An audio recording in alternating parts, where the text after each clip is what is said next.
Much needed break, folks. You got what you needed to. Please like and subscribe since it is exactly right. So glad you got that. Did you hear me? A great start.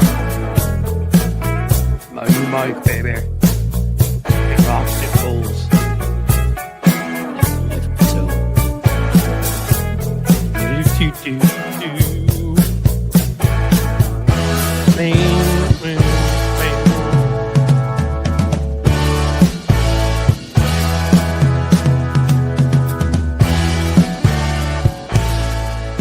Oh my God, here we are.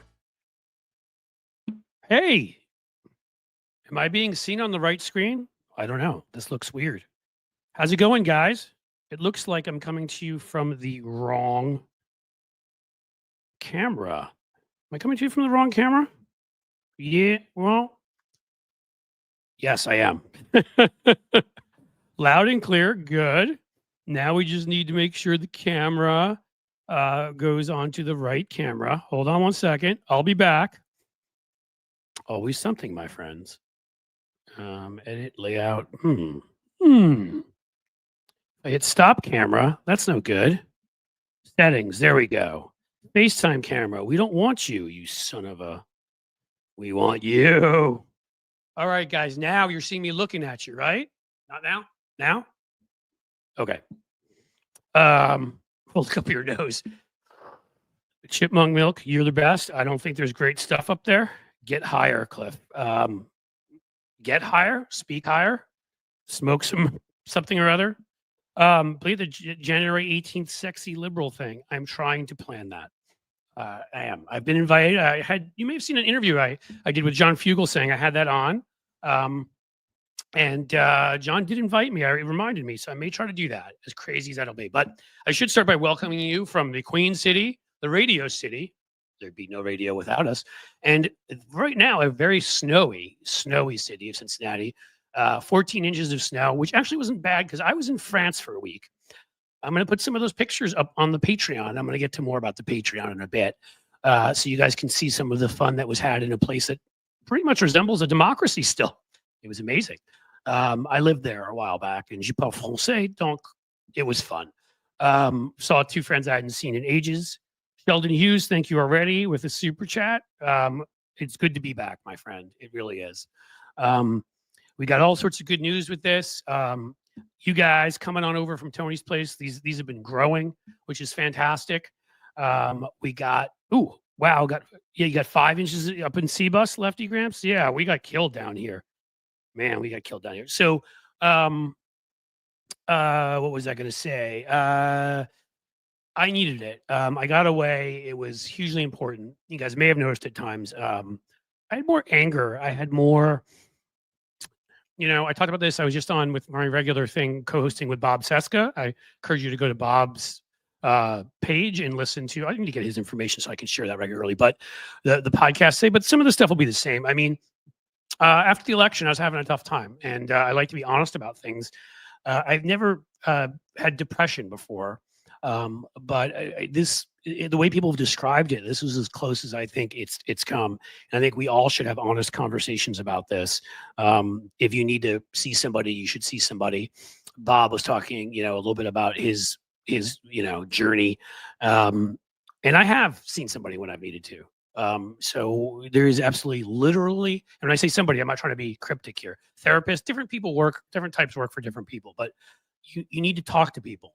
Okay, because it's scary and sad. There's a lot of depression. I'm sure some of you go through it, and we should never give up because there's always something worth being here for, people we love, things worth fighting for.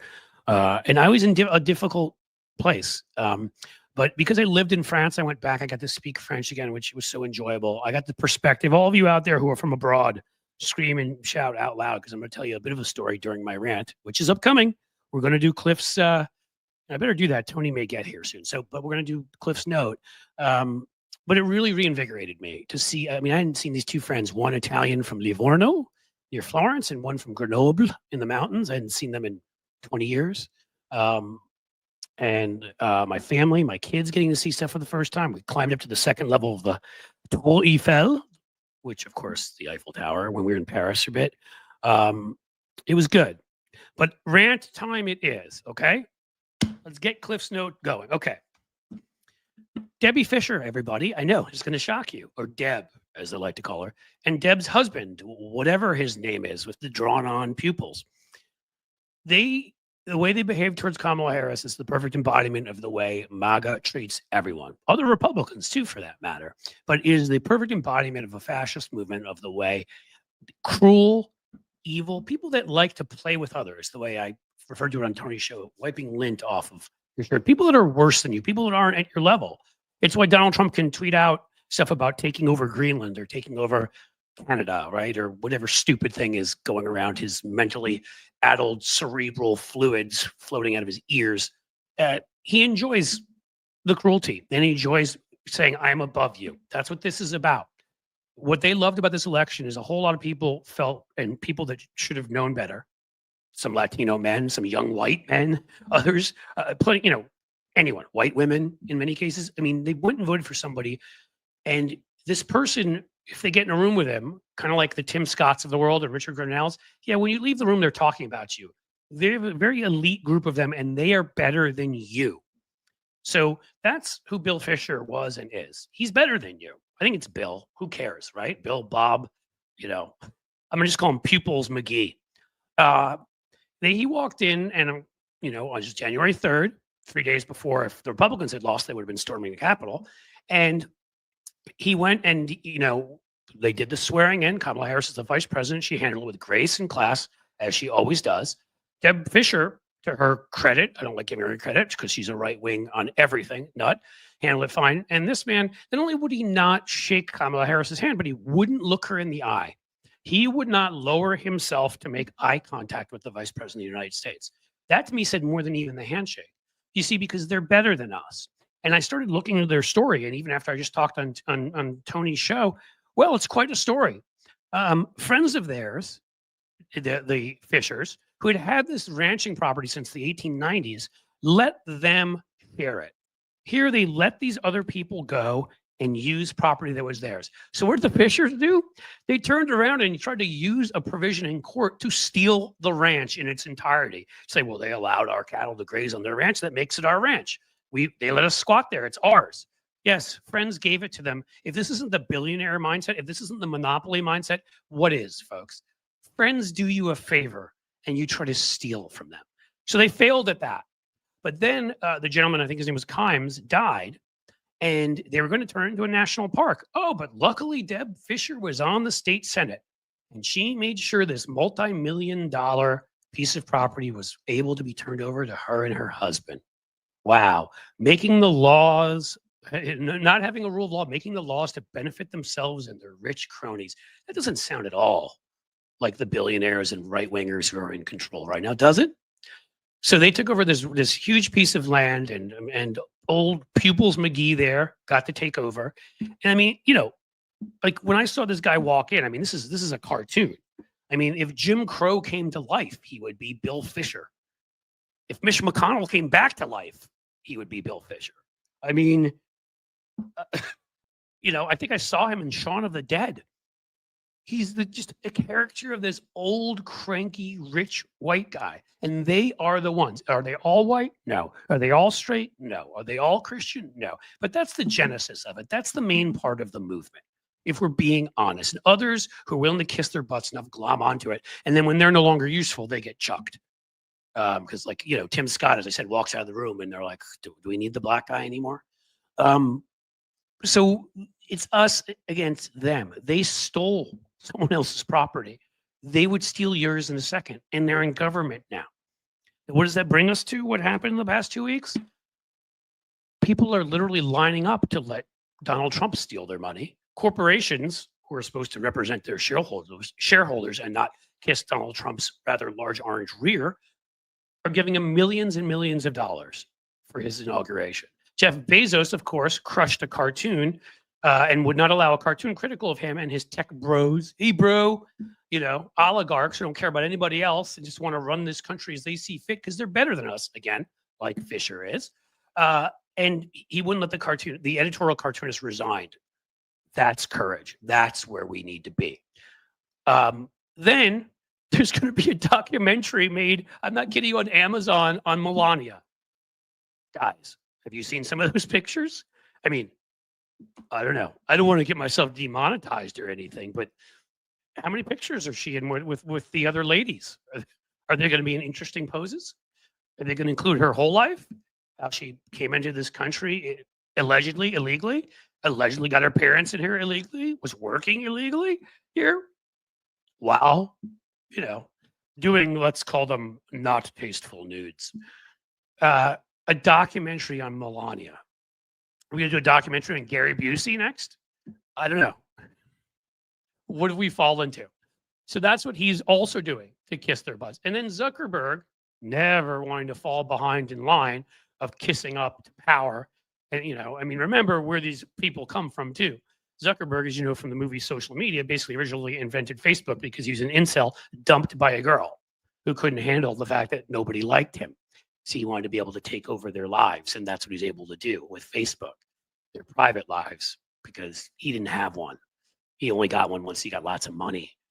Well, now he's getting rid of the guy who enabled Cambridge Analytica in 2016, enabled Vladimir Putin to help Donald Trump, is only slightly behind Elon Musk in terms of how evil he is now going to get rid of third-party fact checkers because we need more disinformation in our society. That's going to help us. That's going to get us to where we need to be, with all the low information voters voting for Trump, with all the people that had no idea what was going on. And the key to this, of course, is the fact that he's going to do this as a little present, his tribute. As I said, have you ever seen the movie Flash Gordon? All different people come up and give their tributes to Ming the Merciless. That's what these billionaires are doing. It's pathetic. And if any one of them had the spine or the slightest bit of grit, they wouldn't do it. But most of them, of course, came from rich families where, you know, even Bezos and Zuckerberg came from wealthy families where, you know, mommy and daddy took care of them going to college and they could take the kinds of risks to make all of the money they made. Okay. Well, and you know, Bezos wants to get rid of the post office and turn Amazon into that. So we know what they're all doing. They've got, we're in an age that's nothing like it since the 1910s, 20s, 30s, when there were anarchists running around this country, the Populist Party. There were huge social movements because people had taken over such vast amounts of wealth and had taken over companies that had such competing interests to help themselves, that the justice back then, Louis Brandeis, said, we can either have great disparities of wealth or we can have democracy. We cannot have both. And do I even need to get into what Elon Musk has been up to lately? Asking for people to be nicer. I'm going to promote nice content on Twitter right before saying F you, and I'll say a word that rhymes with it, petard, to somebody who criticized him. Yes, Elon Musk, the guy who's all about positive influences and nice things being said. That's basically what we're looking at here. Again, it was Deb Fischer's husband. He's a racist. He's a scumbag. He's an awful human being. And yeah, they stole somebody else's ranch because that's the billionaire mentality. They're not billionaires. They're just only multimillionaires. So life is tough considering, you know, a cup of coffee in Nebraska is like 2 cents. But they're multimillionaires and they got there by stealing what wasn't theirs. If that isn't Bezos and Zuckerberg, I don't know what is. So of course they wouldn't shake Kamala Harris's hand. They wouldn't shake my hand either, or below them. And it's why they think they should be able to make all of the laws in their little, you know, their little dreams, their little tech pro dreams, lying on their little my pillows, so that they can all just decide how the rest of us live. That's why unelected Elon Musk is in back rooms sharing his low EQ with anybody and everybody, and has been called out by 4 other countries, by the way. Macron just did, and so did Prime Minister, I believe, of Germany and whatever, as interfering in their elections. This is a world thing. We are up against billionaire, oligarch, autocrat dictators. We can decide we're going to fight them here and fight them abroad, or we can just let them have the world. But you can't appease them, and they can't appease Trump. They haven't realized it yet. But a couple of those oligarchs that appeased Putin ended up in prison or somewhere on a 5th floor balcony in a hotel where they didn't want to be.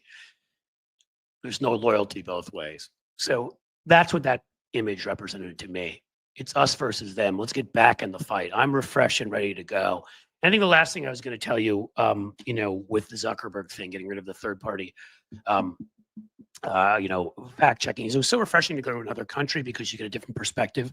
I sat and spoke to my friend Guillaume, who's French, of course, and he was shocked. I was trying to tell him what speech is already allowed here online, the kinds of hate speech and disinformation is allowed, and he could not believe a democracy would allow that. I've spoken about that here before. He couldn't believe it. I mean, he was like, we would go to prison for that. That's the way Canada would handle it. That's the way Germany would handle it. That's why they're still having problems, because Putin's going after them, but not the kinds of problems we are, because we invite it all in under the guise of, under the acceptance of First Amendment extremism, as bad as our Second Amendment extremism and our Supreme Court. All the other things that they've corrupted and destroyed. There were limits on the First Amendment at one point in time. There still are some. And if you let disinformation destroy information and destroy democracy, what the hell's the point of it anyhow? Take on the Fischers and take on the Musks and the Bezoses. It's no time to sit down. I'm reinvigorated. I'm back. And I'm ready to frickin' go. So let's go. And that's been Cliff's note for today. I'm going to bring in the Ozarkian Parlarkian. Yo, hey, how's it going? All right. Was that a decent one for you? Yeah, I like it. I am. I'm doing a TikTok live now too simultaneously. I don't know how this is working, but dude, yeah. So I'm advertising you on all the TikTok. Things I want to do, but because of like my ADHD, I don't get to them. You get to them like months before me. So here's the thing. So like I was trying to do a TikTok live this morning on my show. And the crazy part is it made me like verify my age right before the show, but I didn't have enough time to figure it out. So between the time that I went to the bathroom after my show and came and sat down, I was like, oh, I'll verify my age while I'm sitting here. So I verified my age on TikTok. So now it's letting me be live on TikTok. So right, tomorrow I've heard you can. I told you that you can do that. I'm gonna do some of that too. Yeah, I'm setting up my cell phone now. You can apparently you can stream on TikTok through the computer, but I have Apple and you gotta have Windows, so I gotta figure that out. But I'll figure that out. Maybe I'll work on. I'll talk to you about it. Maybe I'll work on. Yeah, sure. Or I'll stream live from my cell phone so the TikTokers. Yeah, can I mean see. that's what I'm saying. Yeah. So and that brings me to the point. Another point I was going to talk to folks about, which is, so I've been talking to you a lot and getting into all the details because again, for me, and again, people have had different times. Some people are dealing with a tougher time now being back.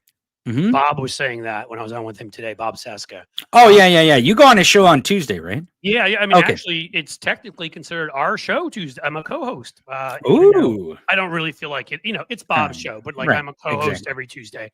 Now, where does that show live? Does it live on Patreon? Is that where? It lives on Patreon. Oh, okay. And that was actually a point I was going to get to for people here. Yeah. So I have had, first of all, I'm tired of always having to censor everything I say. I'm going to still keep doing these here, and I am going to censor things I say. Don't get me wrong. Sure. I have to because that's the only way YouTube will pay me anything for being here. But what I need you all to know is, and Jim Williams, who's here somewhere, I meant to reach out to you and whatever. But the order of operations is going to change. What I talked about these corporations, you've seen what Facebook is doing. You've seen what, even that idiot that's on. Yeah, I played the clip. I played the clip today of Mark Zuckerberg. It's about a 5-minute video. Right. And that idiot schmuck, like New York stereotype, and I can say that O'Leary, who's on Shark Tank with Mark Cuban, wants to take over TikTok. And you know what'll happen? Oh, does he want to buy it? Is it he does.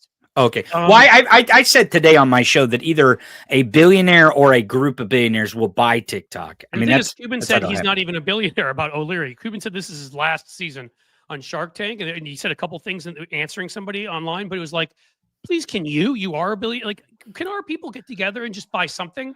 At this point, like, I would be okay with like the Akron Beacon Journal here in Ohio. Okay. Like, can we buy any media or do we just have to let them own everything? But here's my digression. I really do want to get to this point. Yeah, sure. I'm going to keep doing this, guys, but I kept telling you, I'm working on upgrading and I saw I got a new member and I'm going to get to that here on YouTube.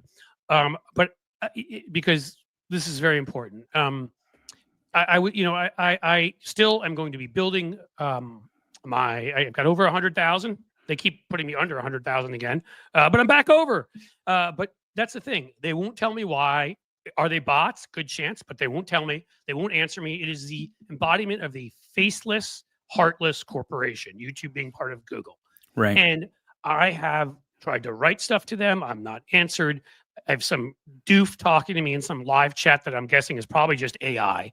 Maybe it's a human, but it's not a human willing to impart any knowledge. It's stuff you'll say like, "What did I say on that one?" The biggest one of these I did, guys. They got 20-something thousand, where I would have made some real money. And what they do is, this is the game they play, which is they say, "Well, sorry, this is only you can only get partial monetization because we're not sure it's safe." Our what do you call it? Our algorithm tells us that. And what that means is partial monetization, I'm telling you, is 20% of what you would get. It's not like it's 50 even.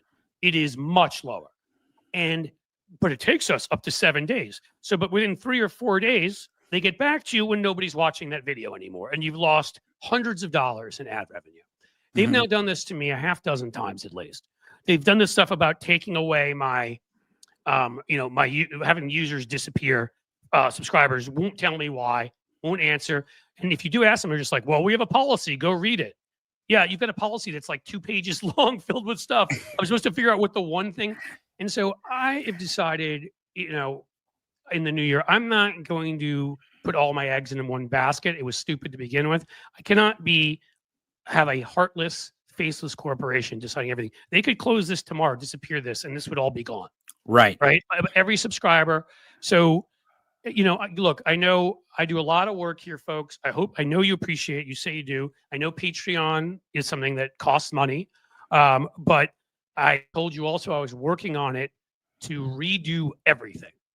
And not just benefits, but I'm going to be posting there instead of Blue Sky and other places every day, interacting with you, where we'll be talking back and forth with each other. I'll be posting videos. I'll be posting like stuff from my life. Like, you want to see behind the scenes here when I film a video, you're going to get that at a certain level. You want to see bloopers because I screw a lot of stuff up, you're going to get that. You want to get a few of the people I have coming up in the future. Cuban's one of them who's agreed to come on, but some rock stars for other people. Give you a shout out or a hello. Do I get to be on? Wait, do I get to be on the day that Mark joins you? We can make that happen. Ooh, I mean, I'm not gonna dislike you for some reason. Everyone dislikes me, Clip, besides you. You're the only one that likes me. I like you, but the thing is that I try to make clear to Mark, because it can't be fun if you're a billionaire like Mark and you actually were somebody who worked hard and is intelligent and cares about people and created the cost plus thing that saved so many people money on prescription drugs. Well, there are a few billionaires out there that do some good. It must be tough for him because we're not talking about him. We're talking about the vast majority of them. So I'm hoping he's not angry at me because I do try to, it's like what I do with the media. I try to point out a couple of good folks in an island of sewage. And he's one of the great ones who has proven himself. But, he agreed to come on last year. I hope some of my billionaire bashing hasn't changed his mind. But I think he'll appreciate that. There's going to be sports folks coming on, rock stars, other people. There's them. But there's going to be regular where your name will go down the screen if you pay a certain amount. I'll give you shout outs. You can send me ideas, pitches for show. There's going to be a lot of stuff I'm going to give you. What I'm trying to say to all of you is I'm really going to encourage you from now on. The regular folks on like Blue Sky, places like that, I will still put up my YouTube link. I'm going to put up my videos, encourage people to go subscribe. But the people who I already know, the ones who are you guys who are showing up here, who are fans, I hope if you're showing up here, I'm going to encourage very much to go to Patreon. I'm not YouTube membership anymore. I'm not saying you can't join that. I'm going to keep that open.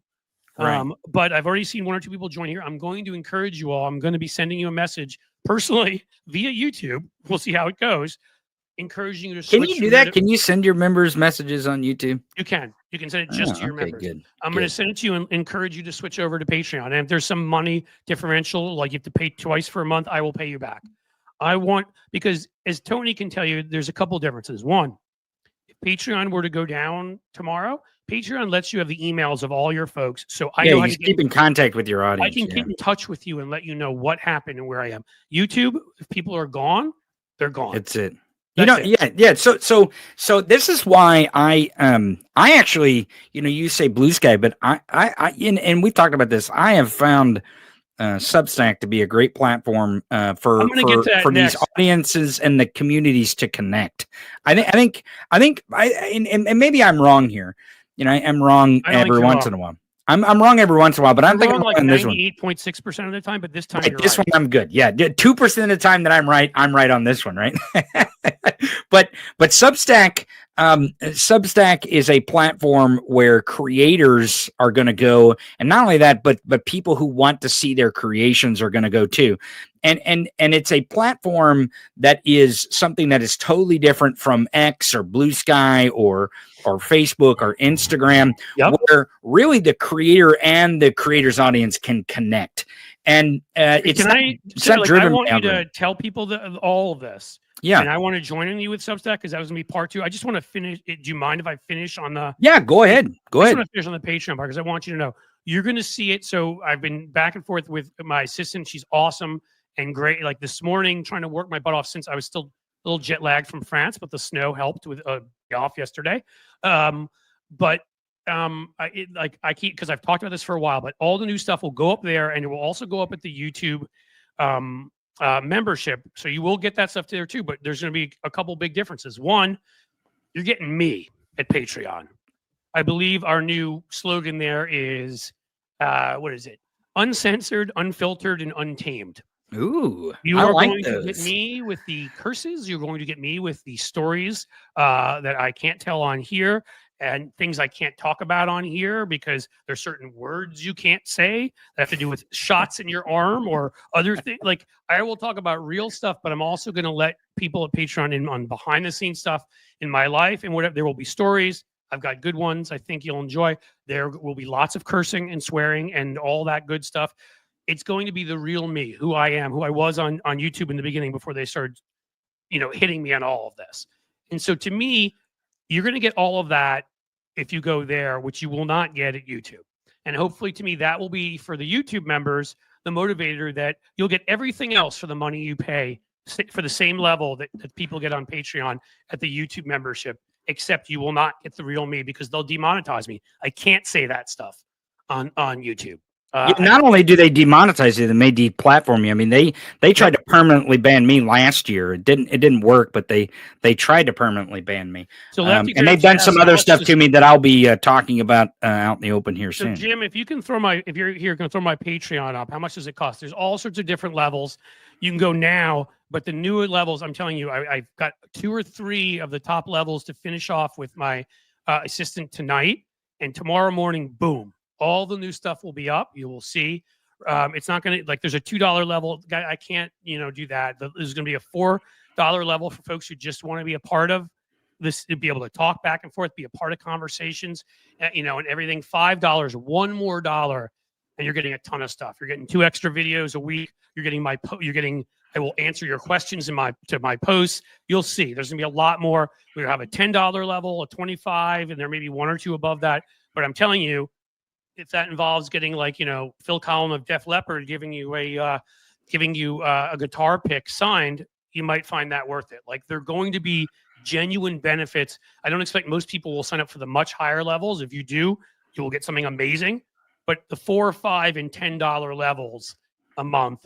And again, if you're subscribed to the New York Times, that's what it costs you. If you're subscribed to the Washington Post, ditch them and subscribe to me, because I will actually tell you the truth. I'll get it wrong sometimes. I'll screw up, but you'll know I got it wrong honestly. I'm not doing it because some boss above my head is telling me I have to say it this way, or I'm trying to get the corner office or get a raise or get a book deal with that piece of orange lard. I don't. So again, I want you all to look into it. And for people who have trouble affording it, we may come up with a program if I have to do that, where I can try to help you with some of it. But that is going to be the place. And then secondarily, I'm going to kick it to Tony and talk about Substack, because, I don't know if all of you know my whole history, but, that's how I began, right? I wrote a book. It's up on the shelf there somewhere behind me on John McCain. See him hugging Bush up there. Actually got pretty good, decent reviews and was a bestseller. I wrote ads for Joe Biden. I wrote speeches for Howard Dean. I've written everything from poetry to songs to writing is what I, came up doing. For comedy shows, for whatever. And I have written probably on the over 500 political columns. So what you'll get if you join the Substack, which I'm going to try to force myself to start tonight. I may have I may have Tony. I'll force him to start. I'll friendly, twist his arm and beat him over when the I don't head. do this stuff. What I'm going to do there is you'll get a transcript of videos, but I'm also going to write out a full column, a number of them per day, because I can do that. Like, this is the easiest for me. Writing is it's just a natural thing in the way that, like, my car in the snow will probably break down in 10 minutes because I'm a moron at that. And you'll also get, I'm pretty good with poetry stuff. You get a free, funny limerick at the bottom. I've got one or two people you've heard of with bigger names that will be contributing and putting stuff in there, as well as on my Patreon site, probably. You'll also get a list of things that I find interesting. Concerts. We had that great time also where we talked about the first movies that we all saw on here. I'm sorry, first concerts we all saw on here and had a lot of fun. There'll be concert stuff, pictures. I mean, I got stuff from Green Day, Metallica. Hell, I probably got stuff going back so many years. I'm going to put all my concert videos up there. I haven't shared anywhere. I'm going to put, like, videos of me dancing around like an idiot with a baguette in France. You'll get stuff on Substack and you'll get stuff there. And yes, they will. Substack, you can join originally for free and check out and then decide to join. They both will cost money. But again, I get it. And reach out to me and I will give you an email to do that if you're on such a budget that you can't do 4 a month. But I think it is a very fair to go from, and I would even say 5, because 5 is where you start to get everything. For 5 a month there, it may be $1 or $2, something more expensive at Substack, but you really are going to get most of what I do. I'm going to keep doing these live streams here. I'm going to turn, like, my rants at the beginning into videos on YouTube. My interviews with guests, including Tony, are turned into videos, and I'm going to do a couple extra videos for YouTube. But I've realized in the end, I'm going to put up a pretty good amount. You're getting 2 to 3 videos a day on YouTube still. I can't trust them, and I can't believe that they can shut me down in any minute. And they've done too many things to me at this point. And I've seen what's going on with Zuckerberg. What if Zuckerberg buys YouTube from Google tomorrow? What if Elon Musk buys it? It easily can happen, and it easily can happen. You think so? Well, let me go back. It's a money machine. So do I think Google wants to sell it? No. Do I think it's for the right price? I mean, look at the idiot Elon did with Twitter. He paid $12 million more than it was worth. Well, I mean, yeah. So are there people that might make an insane offer? But I think the social media platform that is probably for sale right now is TikTok, obviously. Yes. That's probably the one that is most. And I'll say quickly, I'm going to add to that and Instagram too. We'll get going. Those just were backup, to Patreon and then Substack. But go ahead. I mean, I'm being a dick. There's so much I wanted to tell people, and it's been 2 weeks. Go ahead, Tony. I really don't mean to. Well, so back to the Substack thing, because I think it is the platform where people are going to be able to connect with audiences. And I mean, people like creators are going to be able to connect with the people that want to follow them, want to listen to them, want to hear what they say. Because there's so many different components to Substack. But the thing that's most unique about Substack than any other platform really is that it has an algorithm-driven part of it where it's like a tweet thing.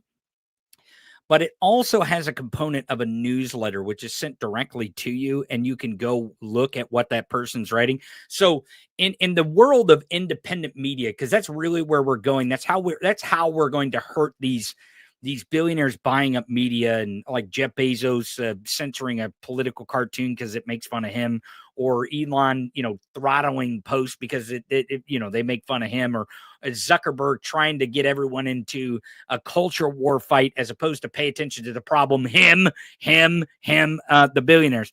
But I'll say this.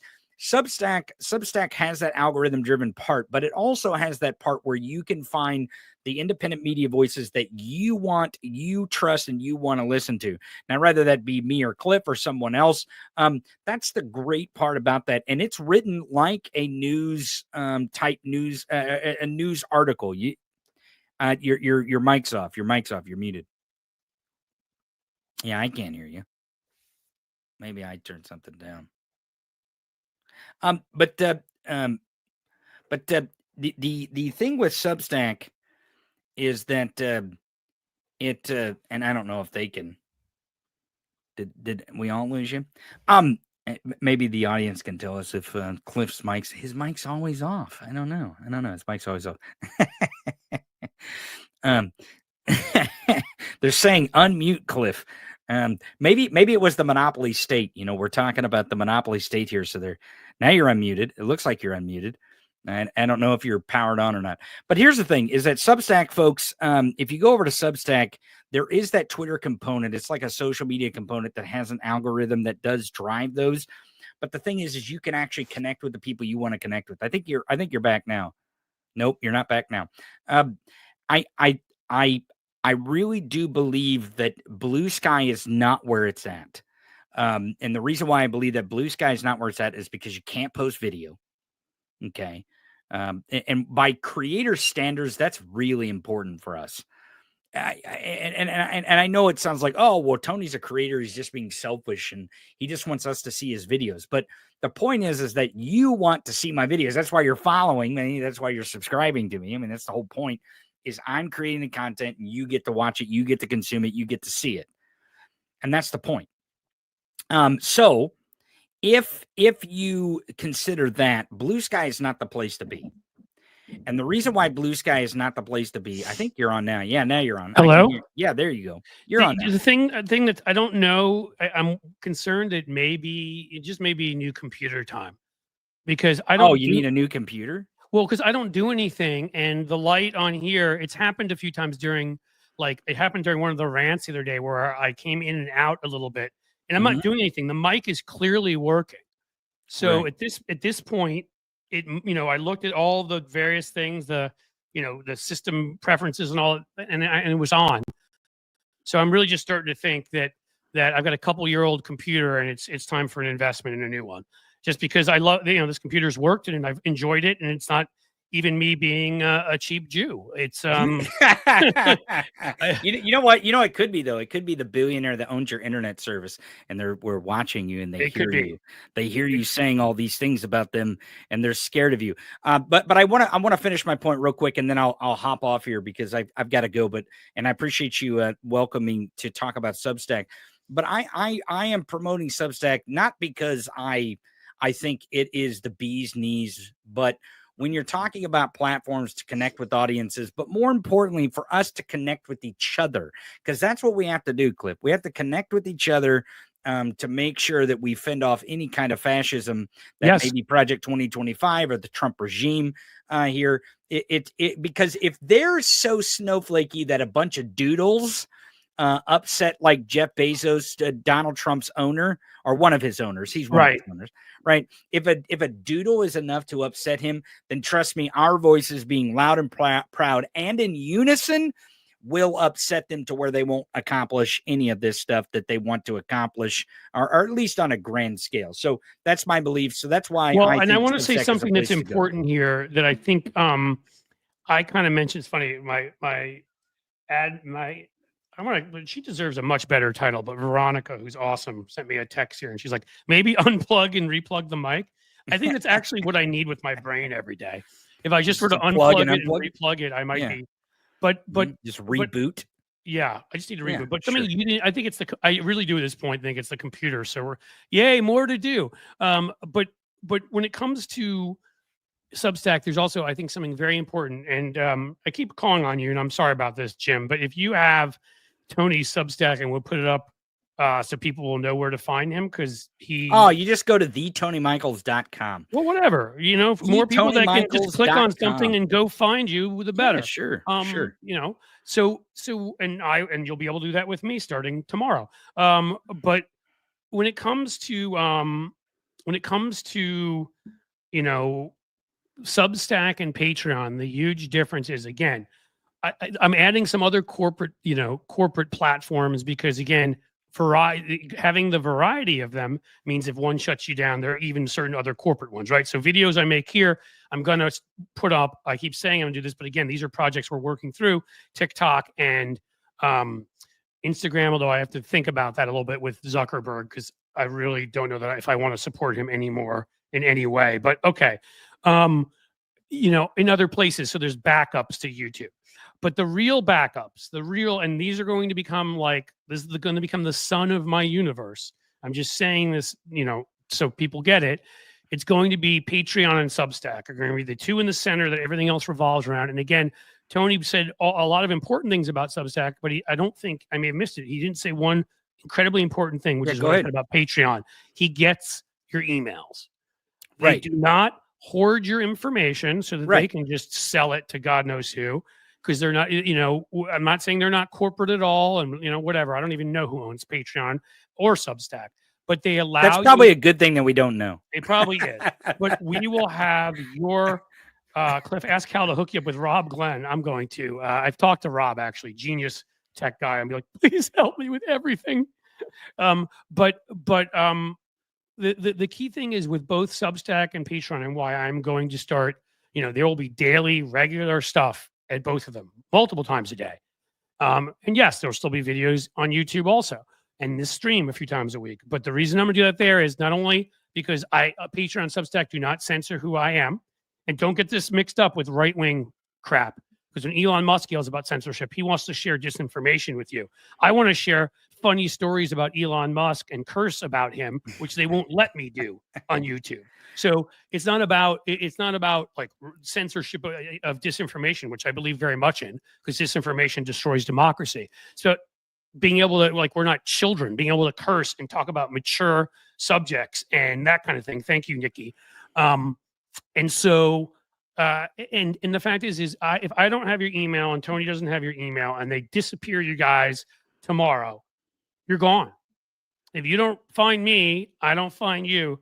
I've worked about the last 9 months, at this point, it's pretty close to 9 months, worked my butt off to get to over 100,000 YouTube subscribers.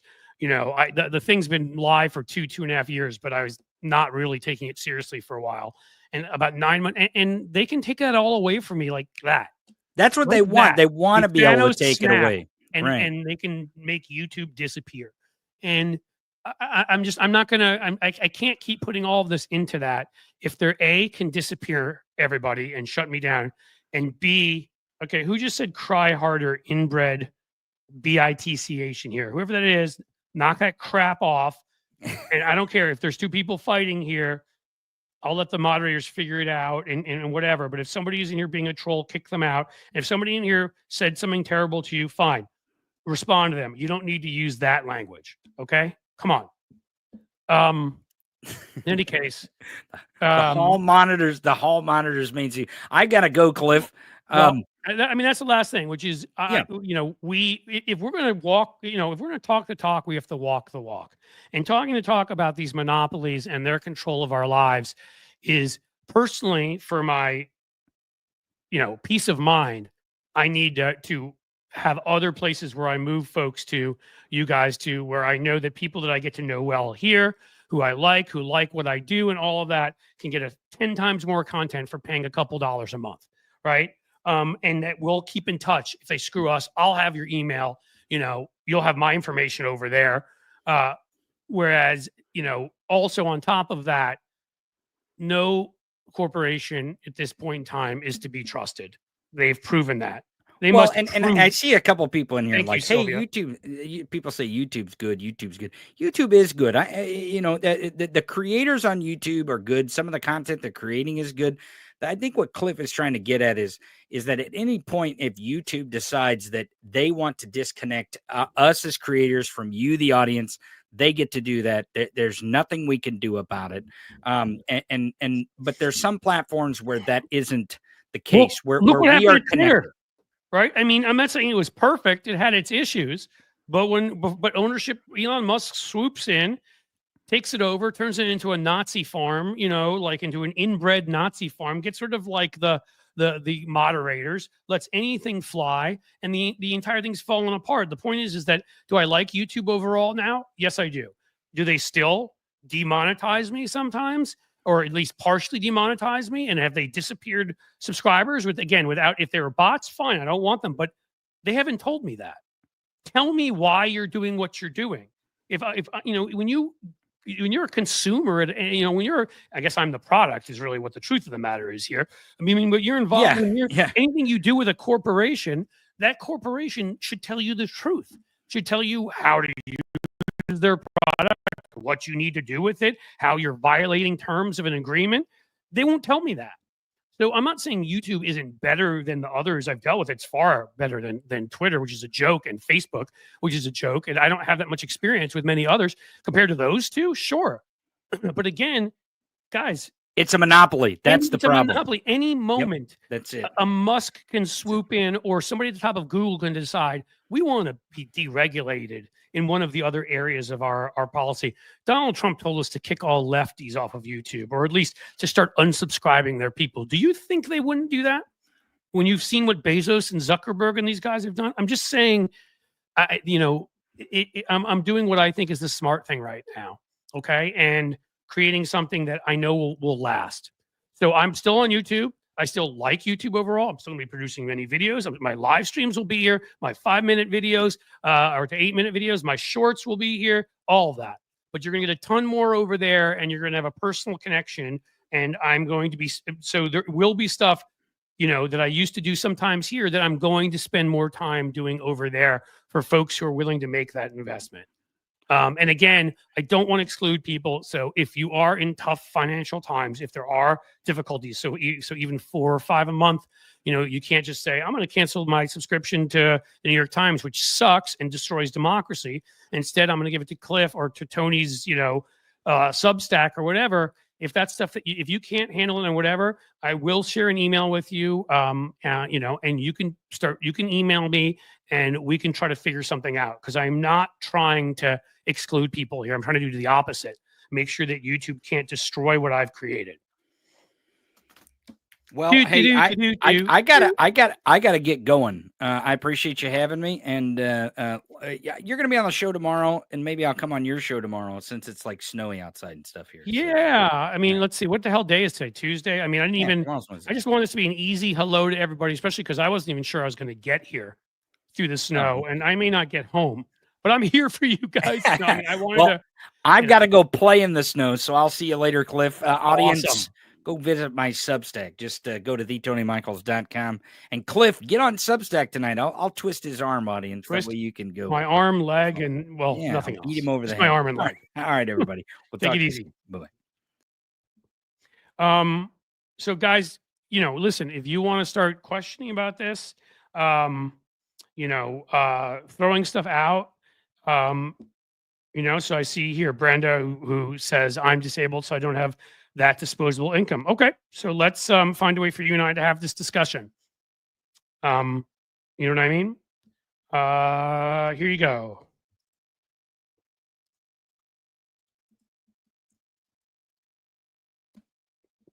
Here's an email that you can all reach out to, that you can all send me emails at, that if you want to have a discussion about this. And if there are ways that I'll talk to folks and see, I mean, obviously, if everybody starts doing this, that's going to be a problem. But I think you're good people, you're liberal people. I trust you. I would hope people will be honest. And again, if you're not in a situation where you're, if you're employed, if things are going well, if even going decently, 4 to even be part of the community, and 5 to get all the other benefits, the extra videos and whatever, really isn't a month a ton of money. It's what you pay to any service you subscribe to. You pay a hell of a lot more to cable. And that was my email I put up there. You can reach me at. Yes, Screams. I did see Trump's presser. I was going to mention. I mean, again, I did mention it, I think, in my original, in my Cliff's note, which is that Trump, he may, I think, well, no, was it Greenland? He mentioned maybe in the thing he wrote, but he said a bunch of stupid stuff. He's in the throes of dementia. He's crazy. I think he said Hezbollah was involved with January 6th. I mean, that should kind of tell you everything you need to know. It's part of my anger, frankly, for the people who voted for this schmuck, knowing everything they know about him. It's for the people who did, for people in our country from vulnerable groups that fell for his crap, for everybody that came together and ignored media, that didn't consume media, that didn't turn out and vote, that decided that this guy, this person, this man staring up into eclipses, and of course trying to buy Greenland in the past, and best friends with Pootie Poot, and everything else, criminal and assault, and everything else about this man, decided that he was worthy of putting back there. But even beyond that, the drama, the fights, the stupidity of having to hear him say stuff about Greenland, the stupidity, like these are the things that we're not going to be able to let ourselves get distracted by, as I think Tony's gotten to. We need to stay on him about the stuff that hurts, that takes a chunk out of him, which is gross to think about, but that kicks his butt. The policies that he engages in with billionaires to screw little people. And we can say that little people is everybody else, quite frankly, even people with $1 million. Okay. And frankly, we can put that in language where we go after him, we message it, we attack him personally for the fraud that he is, for the criminal he is, and all the other stuff, because frankly, that's what most billionaires are. They fit right in there. There's a reason why these people he's picked for his cabinet all have these records, whether it's, assault or it's other criminal activity or unethical activity, or because the people that have gotten to that point are the Deb Fishers who steal other people's cattle ranches, who are nice enough to let them graze on theirs. That's who they are. That's who they've always been. That's why they're attracted to MAGA. So, yeah, that. What else we got?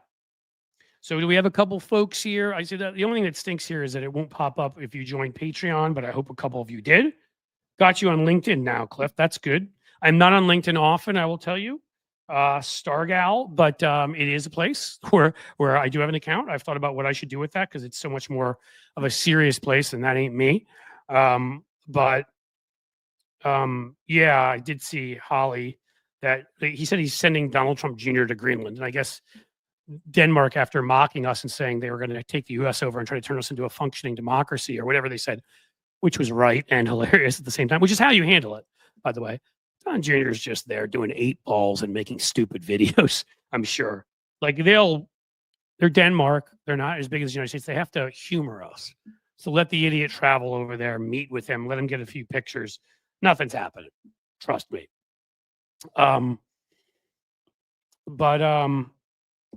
What else do we want to talk about? Other stuff today, it won't be as long. I didn't have a guest on purpose, but also, like, while the sun is still, it's not really bright out there, but while it's enough that I don't have to be worried about my car getting stuck, I'm going to need to get out of here. Which doesn't mean I'm leaving yet. We're at 2:52. So it's less than an hour. I will stay here at least till between 3:15 and 3:30, as long as we got enough to talk about. What else has happened that is interesting? Conan O'Brien already went to Greenland. That's fantastic. Hold on. I want to give you guys something I promised also.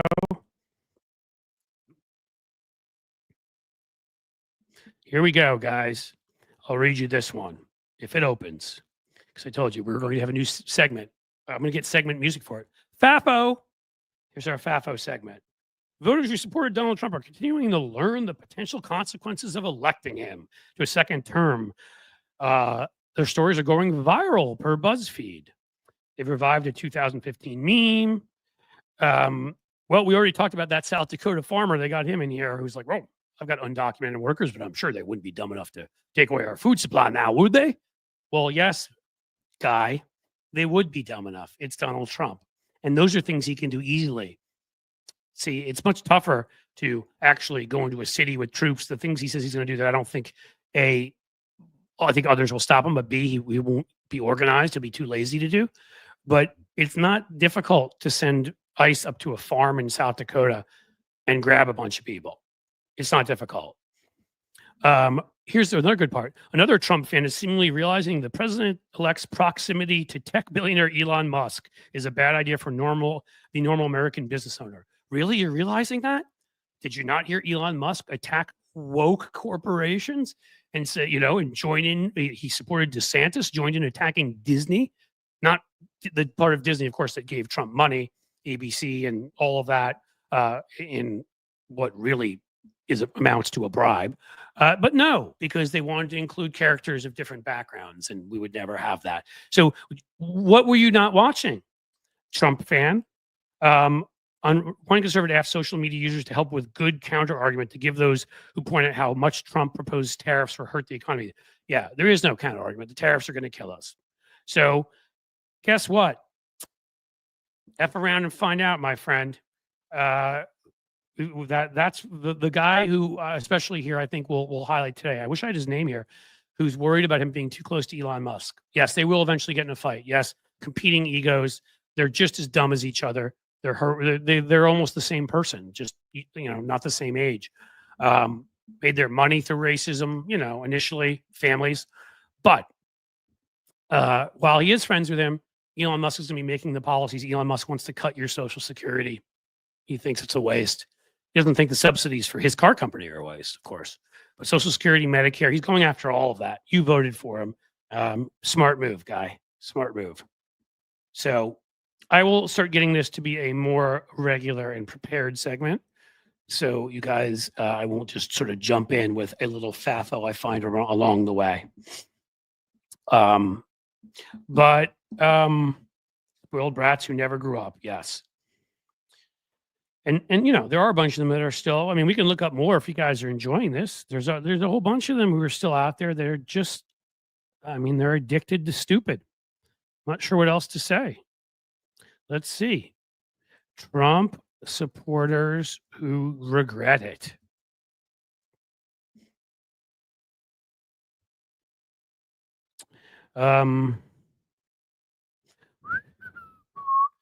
Jim Gaffigan. Interesting. That's from a week ago, though. And he's not conservative. Regrets Trump supporters thinking he was attacking them. They will never forgive me. Okay, well, that's different. 12 people who regret their Trump vote. Isn't that such a BuzzFeed headline? Although it's a headline to YouTube's too, because people click on it. It sucks that we have to do that. See, that's another thing I like about videos I'll put up at Patreon is I don't have to worry about clickbaity headlines, right? Like I'll just give you actual videos. For the people that do the regular package there, the basic one, there'll be a video at the beginning and end of each week at the very least, kind of summing up my thoughts, where we are, what's good, what's bad, and then some other shorts and stuff in between. Okay, so here you go. My government contractor colleague who voted for Trump and then found out after the election that he intends to fire federal contractors on day one. That's a great one. I'm a fifth grade teacher and I have quite a few special needs students. Jeez, with accommodations for the disabilities. Quite a few parents in my school voted for Trump because they thought he'd lower the cost of living because he was more anti-abortion than Kamala Harris. And that's Trump's one. We've warned parents we can't guarantee accommodations for special needs students will still be functioning as they are right now because the Department of Education is on the chopping block and they're freaking out. You voted against your own kids and you saw this guy mock a disabled New York Times reporter, among many other things he did, to show you he could not care less. Remember, he said that to his chief of staff, who of course shared with us, General Kelly, who said that Trump didn't want to be around injured veterans because they were losers and they made him look weak. Right. He's always cared about the disabled. So you guys are really smart on that one. Multiple folks I knew had no clue that Obamacare and ACA were one and the same. Very rude awakening. How long does it take you to learn that? I'll save the rest of these for another time.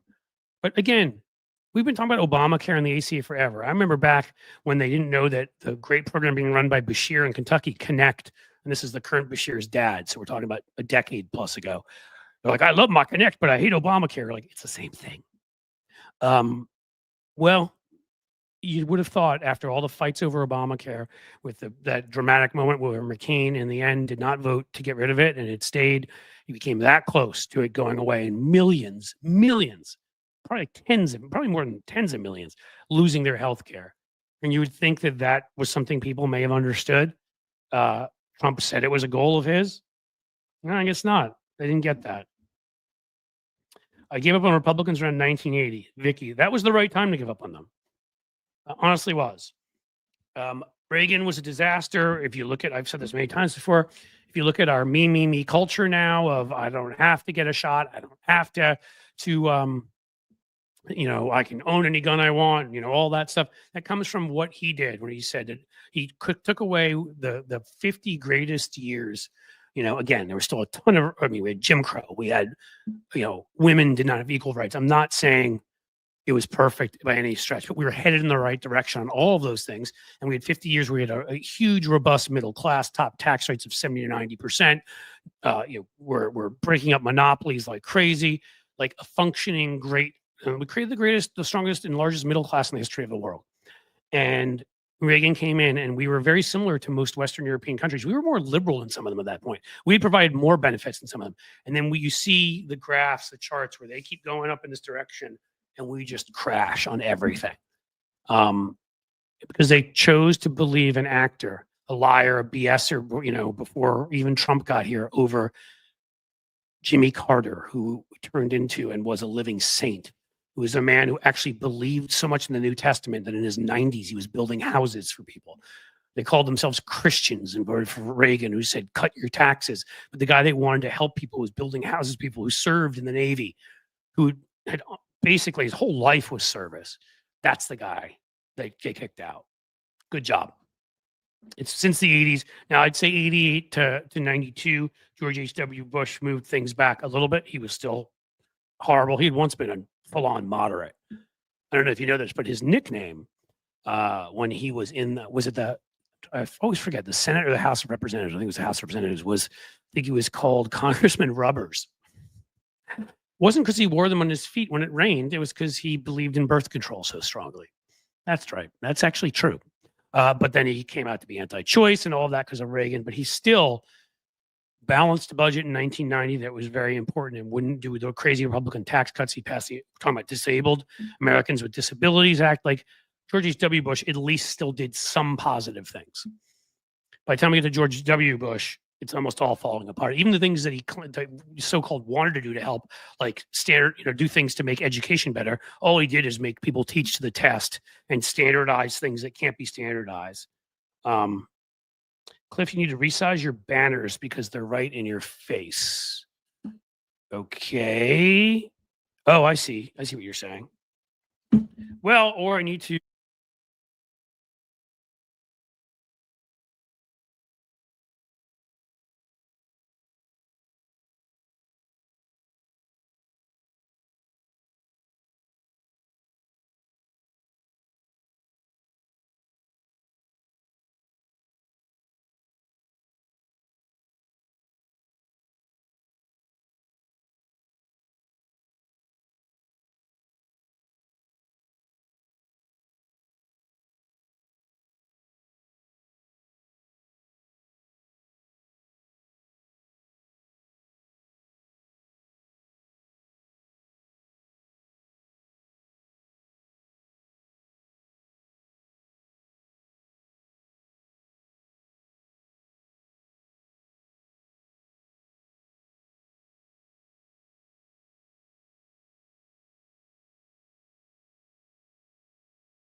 Test, test, test.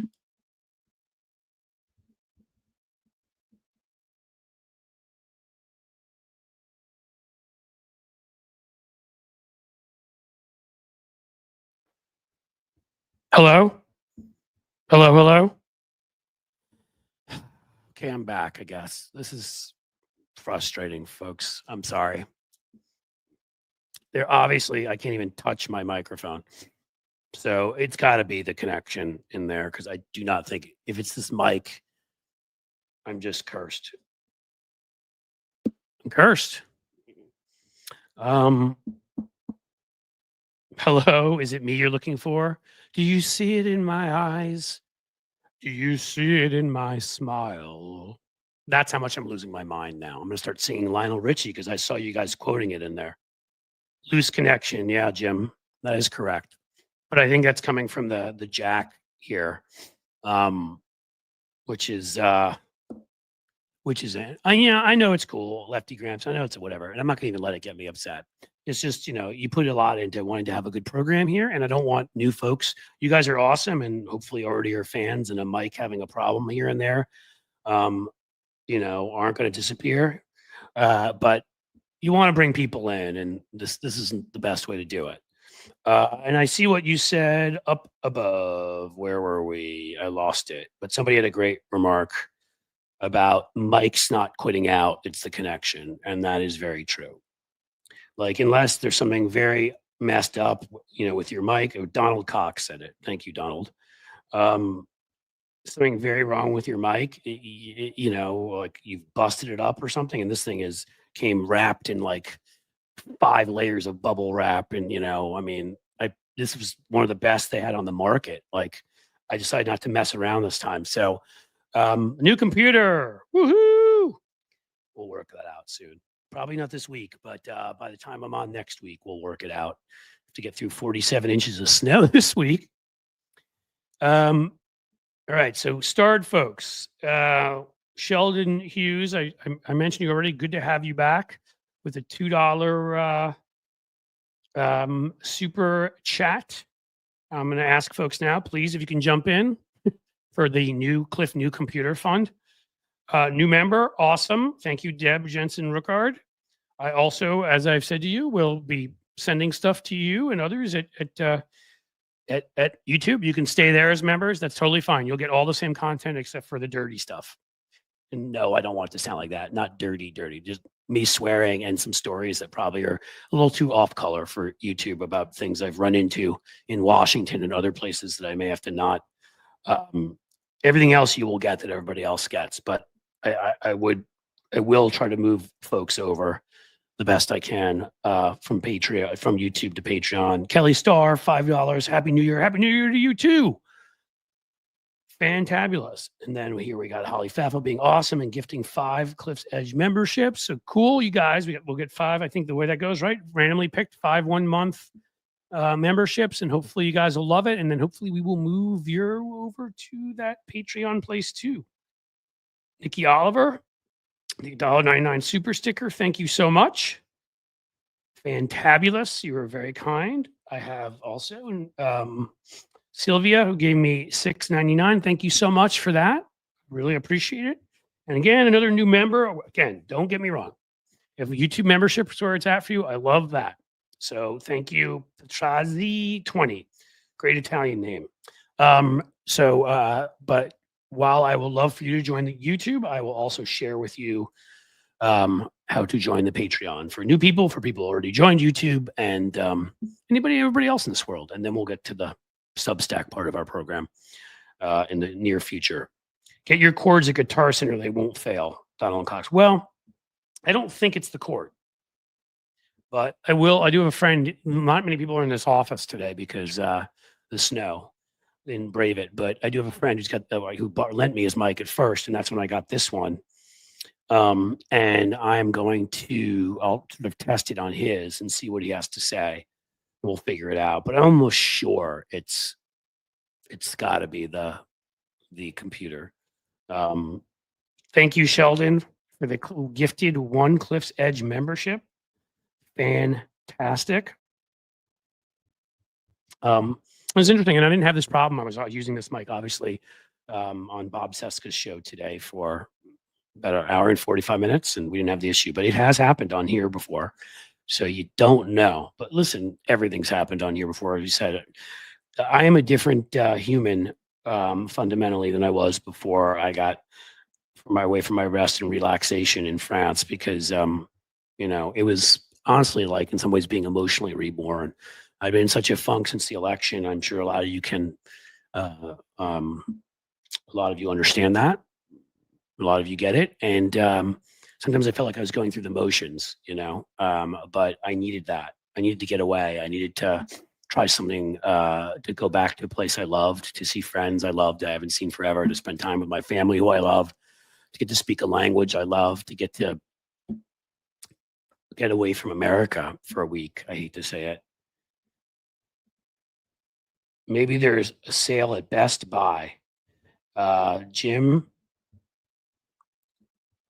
again, I still I don't know how to thank you. You're already moderating and doing all of this. We're gonna, if folks do hopefully what they do here, we start growing Patreon and these various things. Well, maybe there'll be a nice bonus for you, Jim, at various quarters, because I don't believe in people laboring without being reimbursed.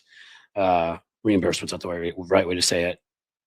Without people being paid for their work. They deserve it, and you're doing great work here. So rest assured, somehow, maybe I'll talk to you privately. Maybe you love Def Leppard and want a signed guitar pick.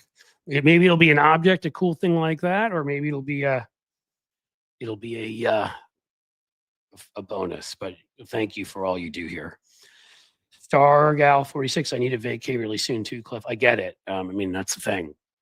You need one where, look, I still had to post videos, but I create all the content beforehand, so none of that had to be done. And I was able to replay. And you guys know this. There are people that give me crap about this, but I'm going to say this again and again. So hopefully people get this. Not everybody can be here at 2:00. All right. I'm glad that you guys can, but I want to get as many views as possible so I can do this as much as possible. I want to get a message out to people. And I also want people to have the opportunity to see this who might not otherwise. So I'm going to rebroadcast these. There are a bunch of these were rebroadcast numerous times while I was on vacation. I did some of that. I also had some videos ready and some shorts.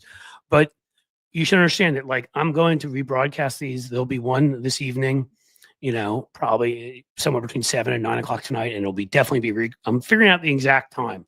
So you'll have a good schedule. I'm already getting that together of when exactly things will come out, because it differs some days. There are some days where Crooks and Liars and some other big platforms promote my videos 4 days a week at 7 a.m. But it means it helps the videos have a chance of going viral. So like Monday, Wednesday, Friday, Saturday, I do a launch at 7 a.m. Other days, it's probably going to end up being 12 o'clock video or a short 2 p.m. We're going to do this. And on days when I'm not doing this live, you'll get the replay, the rerun, and then 5 o'clock I'll have another video, and then we'll see. We'll have a few more at Patreon and YouTube memberships.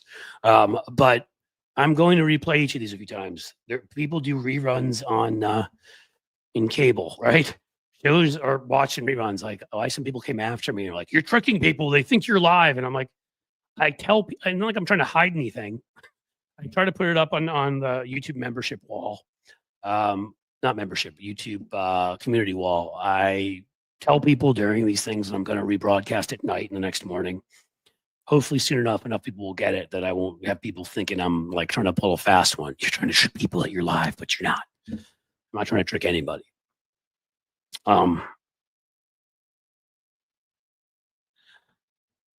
What's the read my lips thing? Are you guys telling me that you can't hear me again? I don't need to leave my banners up so long. That's actually a good point. I think a lot of stuff has happened. You go away on vacation and things change. I don't feel like I changed the position of where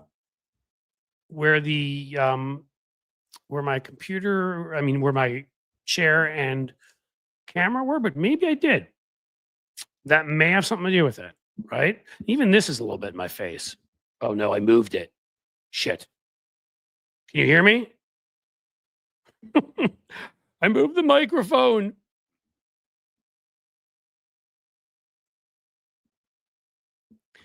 That's a good question. You don't like my music. If YouTube, Google gets to decide what is too emotionally charged, then where are we heading?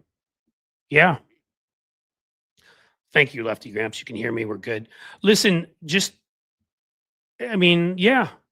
But Facebook does now. And we're headed to a bad place. It's why we're here. It's why we're fighting. It's why we're not shutting up. They're all, I think some of it will calm down. Some of them at some point will stop being wimps. Some of them more, hopefully, like Mark Cuban will speak up. Other people important in our culture and our society But, I mean, yeah, like already Google and YouTube are deciding, they're not in the same level as these other places, but they're deciding what I can say because they started demonetizing me or partially monetizing me. And again, was it because I cursed too much? Maybe. It's because I mentioned things about conspiracy theory type things that RFK Jr. has to debunk them. Could be. They once banned me for nearly a week for trying to debunk Trump's attacks on our elections. Why? Because their algorithm read it as me supporting his attacks on our elections, even though I was debunking them. And so I lost a week of revenue. Like, this is what you're dealing with here, right? A huge corporation that doesn't even have a human monitoring it. It has its algorithm, it has its AI. And if they determine that you've broken the rules, not only can they determine that randomly through it, but they won't tell you what specifically you did. Like I tried to say to them, they kept saying, well, why would you not tell people? Why would you not say, you said these words, we don't want you to say these words? I don't get it. It's not corporate secrets. If you don't want people to share conspiracy theories on your site, then tell people you don't want them to, and you wish you didn't have to stop letting them say this, that, and the other thing, but you're going to have to make them stop saying this, that, and the other thing. All right? I might think it's stupid, but at least you understand it. But you won't even do that. You won't tell me what words I can use and can't use.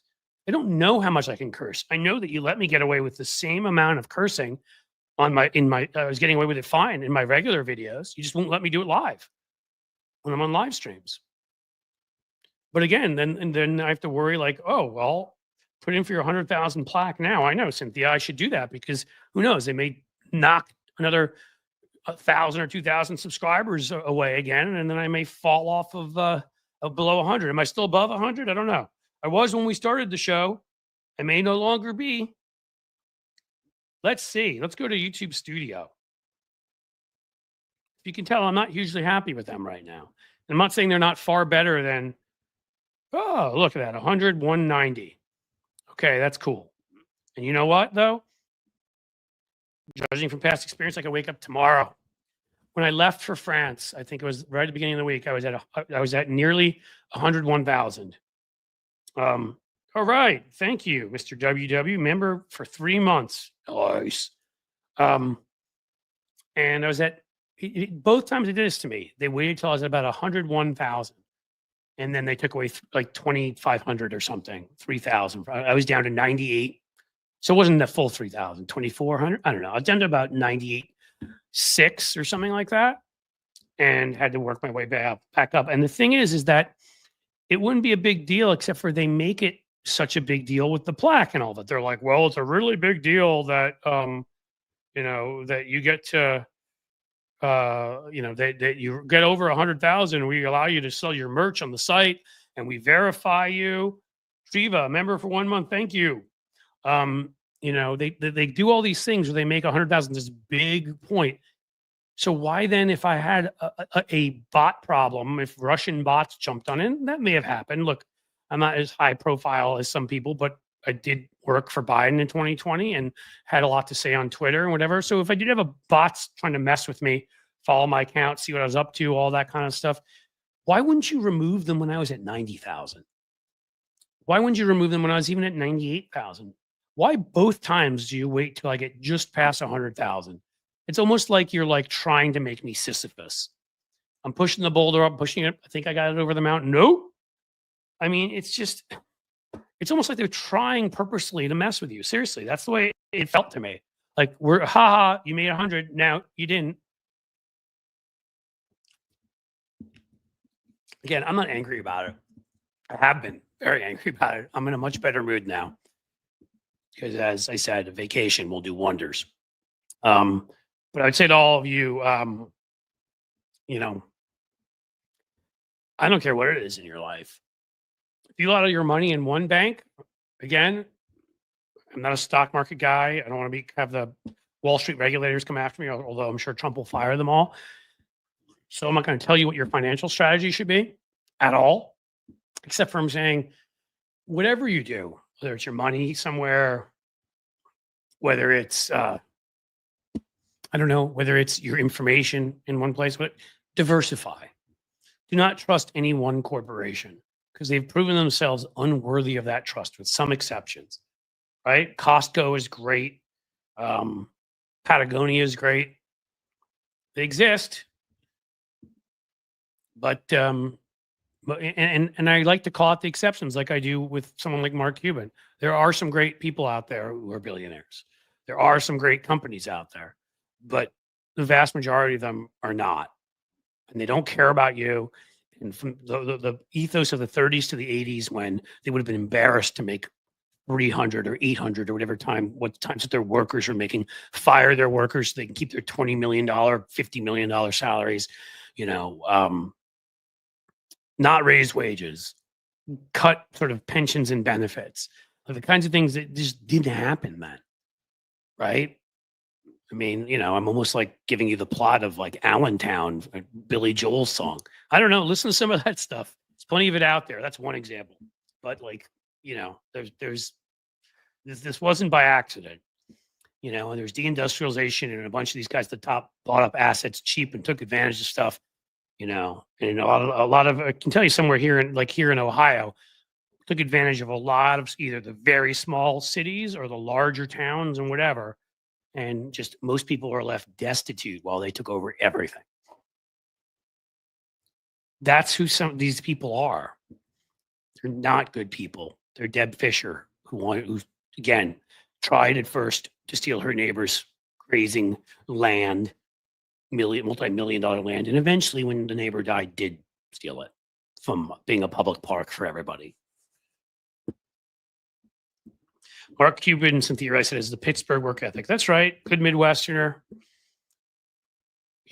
Went to like a public school, went to the University of Indiana Business School, which is actually one of the best in the country. And maybe the only one up that high, one of the few up that high. Miami of Ohio, here in Ohio, is excellent too.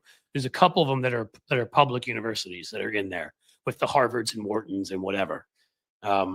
So it's not to say Mark Cuban grew up poor, but he didn't go to all, just the name brand. Oh, I'm gonna go to Harvard and Yale and all that and whatever. He's real.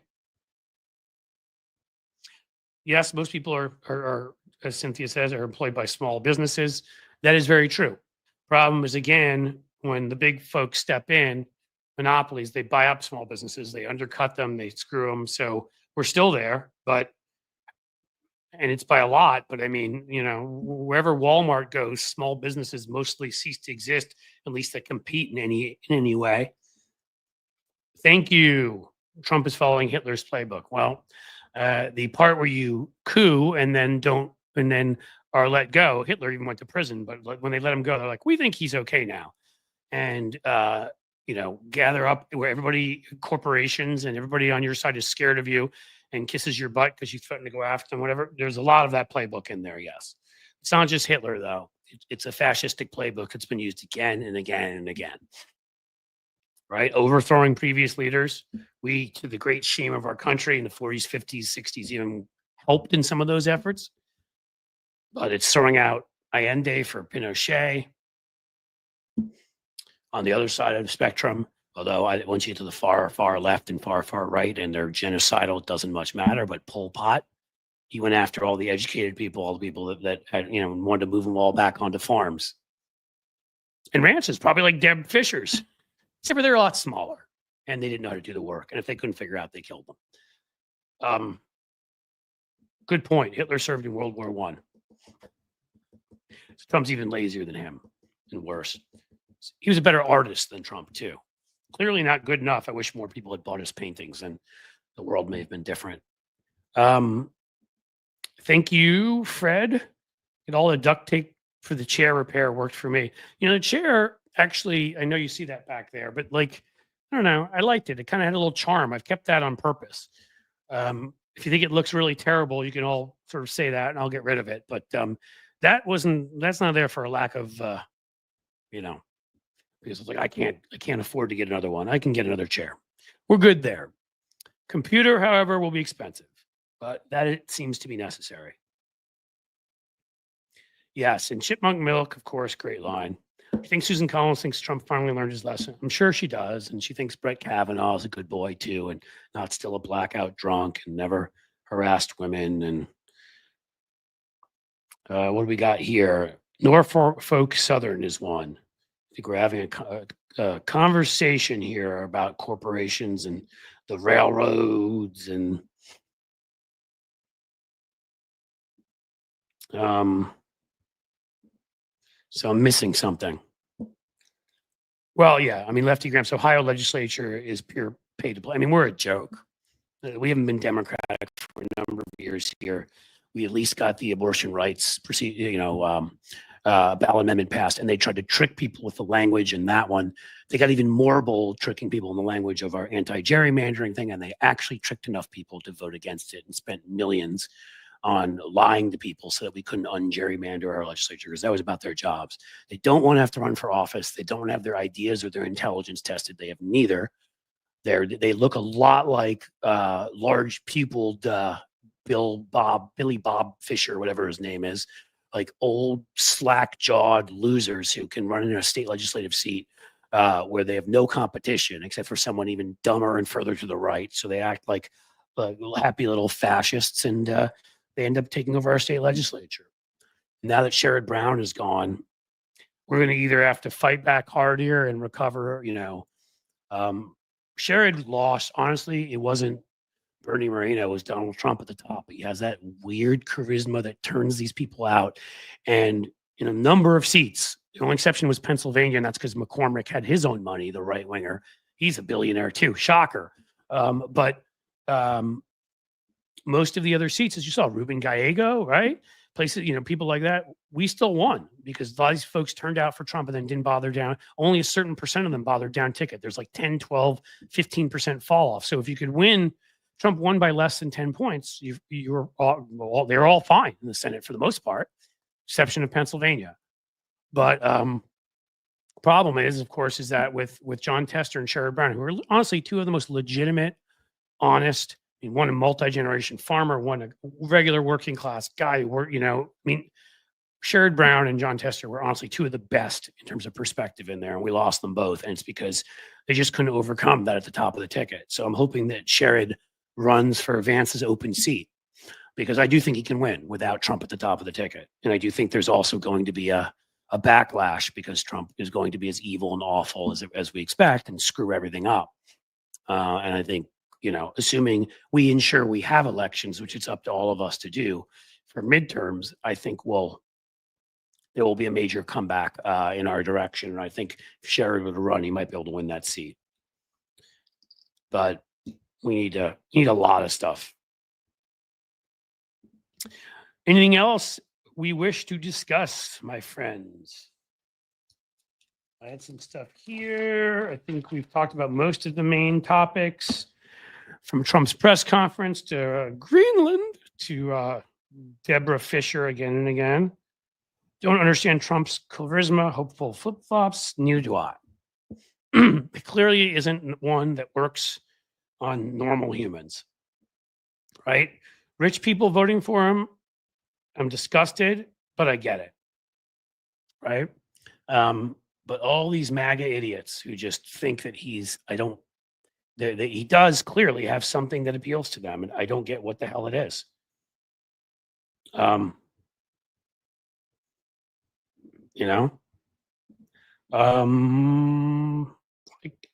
This time I'm even having trouble getting this off the screen. Life is but a dream. There we go. Yeah, I'm gonna agree with you. Rights aid Rob, I think is what it is. I'm gonna say don't trust most billionaires. Again, I know Mark Cuban personally, and I think he's a terrific guy. And I've met one or two others that also are billionaires, and they're very good people too. There are exceptions to every rule. But I think if you're saying start off not trusting them until proven otherwise, yes, I would say that. Just the way I feel with corporate media. Don't trust them until you've been convinced they can be trusted. With monopolistic organizations, right? Do not trust large companies that are monopolistic until they've proven they can be trusted. The onus is on them to prove they can be trusted. Triva, my own doctor's office misappropriated my data.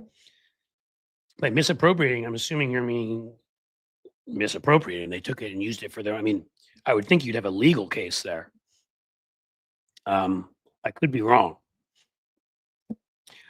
He's not. I don't know if he's quite. So I saw somebody else say that Mark Cuban is their favorite billionaire. I will throw another name out there. Some of you may or may not have heard of Nick Hanauer, who's a really interesting guy. He originally made his money. He was the number 6 investor, I believe, in Amazon, maybe earlier. He knew Jeff Bezos in high school, and it won't shock you to know has nothing to do with Jeff Bezos anymore. And privately says some maybe not so nice things about him. But he cashed out early, probably because of some of that.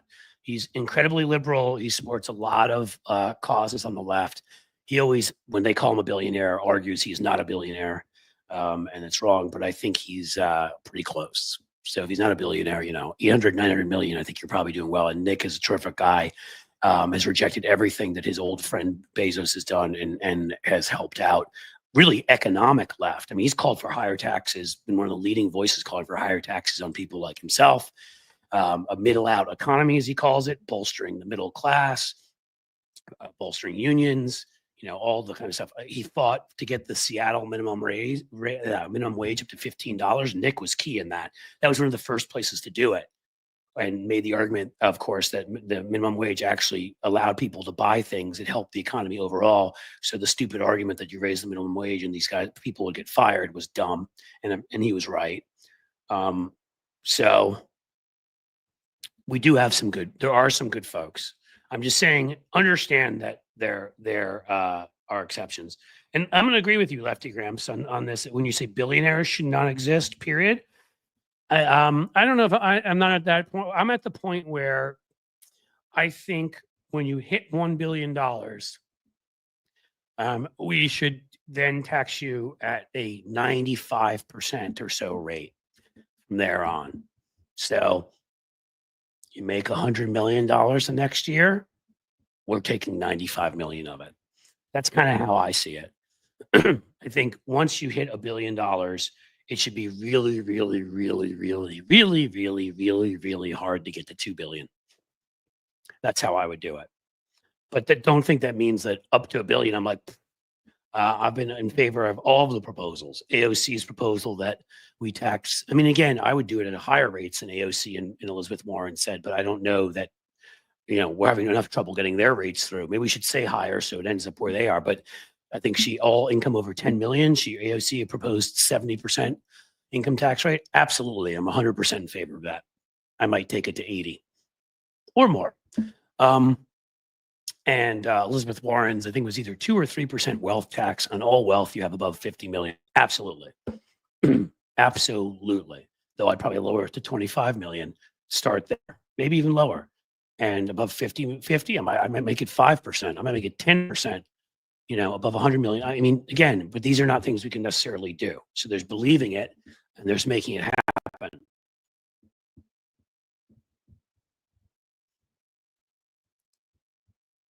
Yes, and Mr. WW brings up the $1 billion annual income doesn't exist without capital gains. Again, another thing that happened under Reagan. Work used to be valued more than money you made in the markets. Reagan flipped that on its head, lowered the capital gains rate, because all these investments were going to pay off in jobs for everybody. They did not. It was exactly what you'd expect. Wealthy people hoarded the money that came in. They already had all of the basic needs of theirs. So they just bought more yachts or other stuff that were often bought from abroad. Didn't help our workers at all. Or they tossed it in a Swiss bank, something like that. Foreign stocks, all sorts of things to diversify. Didn't help American workers one bit. They took all this money out of the economy that should have been going to middle class people who were actually in lower middle class people and poorer people and upper middle class people who would have bought stuff. So the whole capital gains theory was idiotic. I mean, right away, the fact that our capital gains rate is below our income tax rate it tells you where our priorities are. It's utterly stupid. It should be the opposite. Obviously. Even like, our Social Security tax right now. I've worked with Social Security Works before and helped them fight back the last attempt to cut Social Security. It's the last one, the one before. It's hard to remember because every time the right's in power. And as you may know, there's a Social Security tax keeps going up, right? At this point, I believe it's the first 175,000 of your of your income is taxed. I think it should be the opposite. So do a lot of other folks. Why should the first 175? So people who, I mean, it's a regressive tax. It's, yeah, Social Security. Let's increase Social Security. We do that by taxing everybody who makes above $1 million a year. Let everybody who makes under $1 million, or choose your number. I think that's a good number, though. Let them make up all of those taxes, and then let's cut it for everybody else, so they get the Social Security without having to pay the taxes for it. Wow, would that be great for the economy? Suddenly, all these lower middle class and middle class people would have all this money in their pockets, and they'd spend it on stuff. Again, we know how to do this stuff. We had nothing to do with that. Nothing. We know how to fix everything, right? I mean, Western Europe, Canada, Australia, they're not perfect, but a lot of other countries in different areas, some have failed in some are better than others. Like, everyone has shown us a model. France, the country I was just in, has the cheapest and best healthcare system in the world, rated that way pretty much every year. Why? Well, because if you decide you're not a barbarian, you're going to leave somebody to die on the road. If they get in an accident, they don't have health insurance, they go to the hospital. Who pays for it? Why? We all do. And then they also get into medical debt, and that follows them around forever.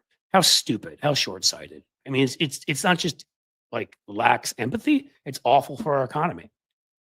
So, I mean, again, France, they have great basic healthcare. And then for wealthy people, you can buy the extra stuff if you want. Of course, wealthy people there is not the same thing as here because they have a much higher tax rate. So yes, they have multimillionaires and whatever, probably a billionaire or two even, but it's not the wealth disparity of here. So yeah, you can buy extra health insurance, but your basic health insurance, you're not worrying. I can't tell you one of the things talking to my friends and when I was in France, you're never worried. Like, what am I going to do? I have to put my mom in a home, or I have to get home health care, or I need to double the prescriptions, or it's not even a concern because your basic health care covers it. And if you're very wealthy, I should say, it probably doesn't cover 100% of it, but then you're very wealthy. You could pay some of it. The point is if you're bad, if you don't have money, you're covered.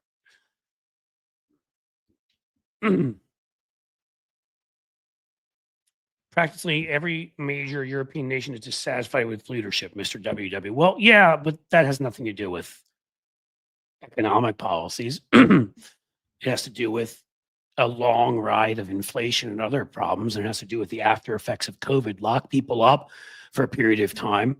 I mean, this is the way the way it happens. People got isolated. People, it caused mental health issues. It's what we had to do, and we didn't do enough of it here, which caused even more issues. But if you want to prevent a mass contagion, and I still don't think we fully recovered from what COVID did. So yeah, people were pissed and kicking out all of their leaders because they feel like there's been too much inflation. Their kids were home. People were dealing with taking care of their kids while working, while doing all this. They're pissed and they were dissatisfied. But that doesn't mean it's because of their leaders who were in charge. All of these places have kicked out their incumbents. That includes conservative incumbents, right? Poland did that. I mean, so again, if you want to have an honest discussion about it, yeah, everybody's dissatisfied, but there are good reasons for it. Not to mention Putin's war on Ukraine, another big reason, causing shortages, gas, oil, other sorts of issues in Europe. And then disinformation being spewed by Putin, China, other people. At least they're far better in Western Europe about preventing it than we are. They try, as I've said, but they can't prevent everything. I mean, there are reasons for people to be unhappy.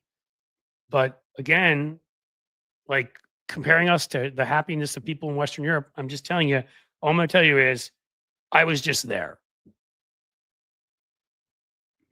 Right? And I'm not going to speak for every Western European country. I'm not going to even speak for every part of France, but I was along the southern coast of France, which, by the way, is one of the more conservative parts of the country.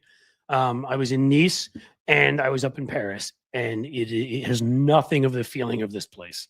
The dread that you can just see in people's eyes if you live anywhere in sort of a well-populated area where probably the majority, a solid majority of people are sane and voted for Harris.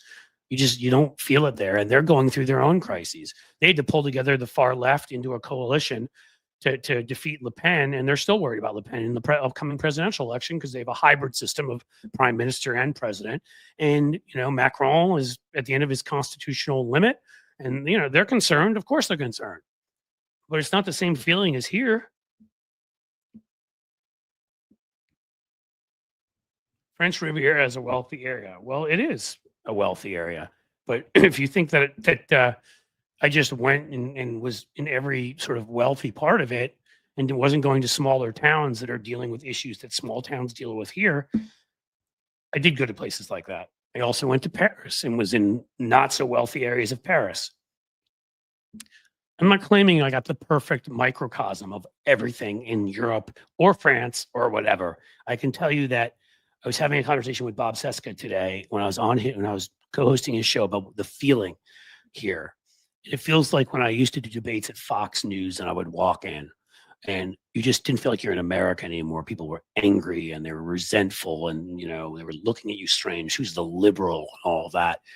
And in parts of the United States, you've got that now. I didn't feel that in France. I'm sorry. Even people are dissatisfied with the economy. Even if they don't love Macron. It's just not the same feeling. A lot of people here have disengaged from politics because they're so sad because they just think we're screwed. So Americans live to work and Europeans work to live. Yeah.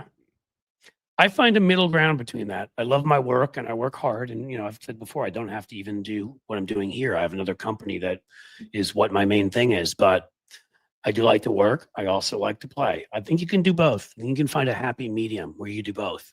I don't think until whatever force of nature takes me from this spiraling planet, I'll stop working. I mean, unless I don't have the mental capacity or physical capacity to do it. But if I can write columns or things when I'm 90 years old, if somehow I'm still here, I'll do it. There we go. Holly Fafo. I love France. Yep. One of my favorite. I lived on Montmartre for 8 days. Yes. Well, that's where our hotel was. Montmartre is the plus jolie en France. It's actually, I think it's the best. Sacré-Cœur, which I find prettier than the Notre Dame, which they just reopened, is up there. I love Sacré-Cœur, that church. The neighborhood, Moulin Rouge, right up around the area there. Montmartre is c'est parfait, I would say. It is the best. It is perfect. That is where I would live if I could afford it and I lived in Paris.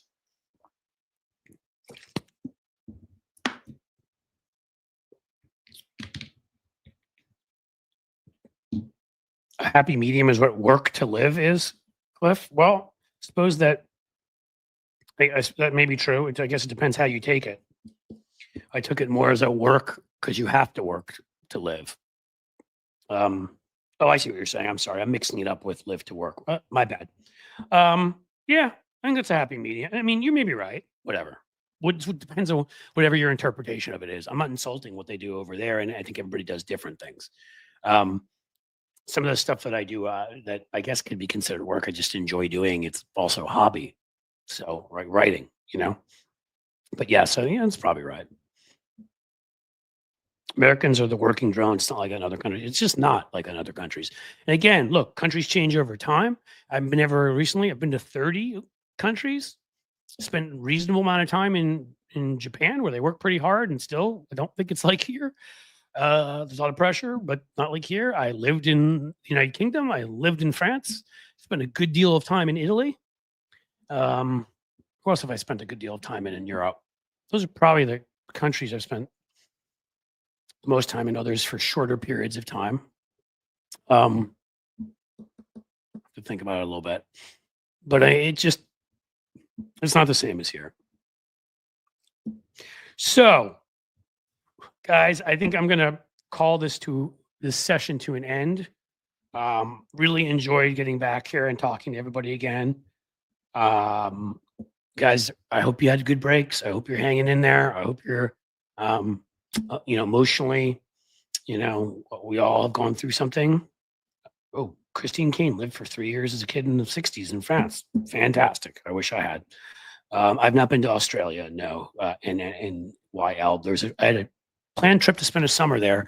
Money fell through. I ended up spending it in St. Thomas, the U.S. Virgin Islands, which actually is another great place to go and enjoy yourself. But Australia is on the list because good friend of my wife's from college lives there with her husband who's Australian. They're raising their kids there. We're going to get there. But I'm really glad to do this show today. I'm glad we got sort of back on the horse, so to speak. Again, I ask all of you folks, if you're still with us, Jim, if you can put up the Patreon one more time, or I can, please, guys, go check it out. Again, it's going to have all new levels tomorrow, a 4, a 5, a 10. So just keep that in mind. Keep in mind, like, this is the kind of, like, we can have hopefully this community there where also there can be posting going on, where you can post and I can post, and we can really create a little community there. That's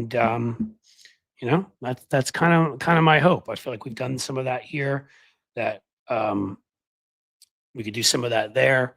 I will never stop doing these live streams. I'll never stop putting up videos on YouTube. I don't want anybody to think that.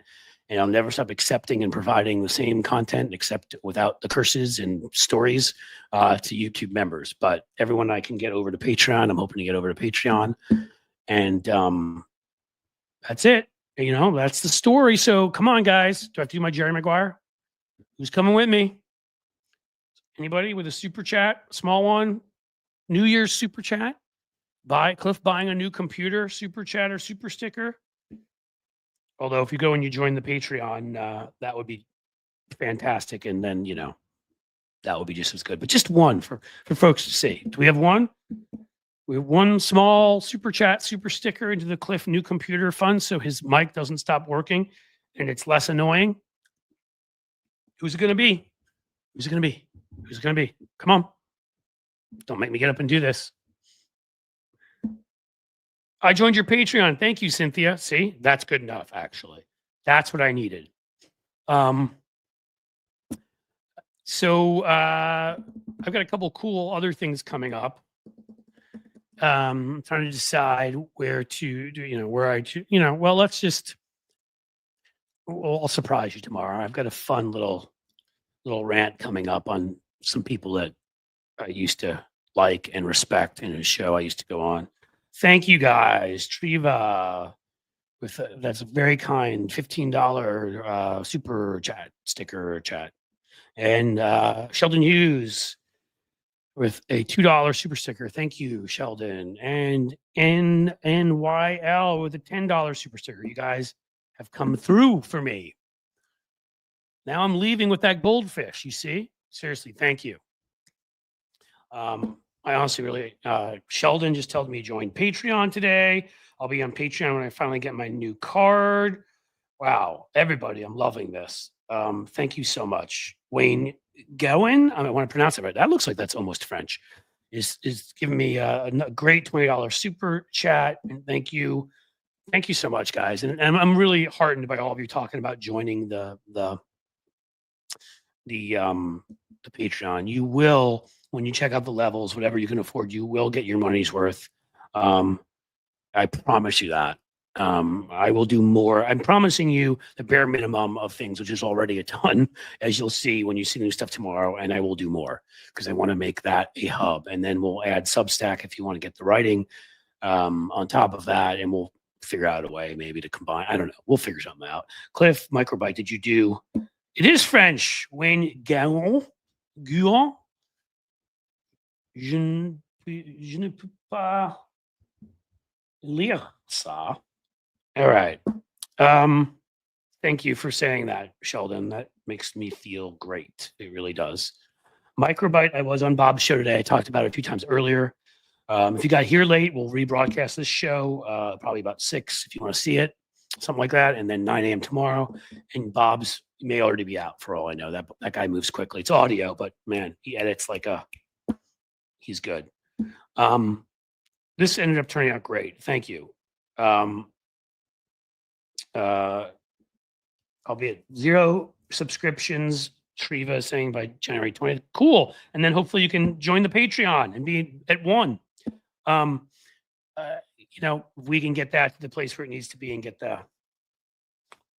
and then get a Substack moving, and then I can worry less about YouTube and what it does to me. And when it, I even said a few things today, like just, mentioning RFK Jr. Like I worry, like he's talking about conspiracies. Like I'm tired of really worrying about that.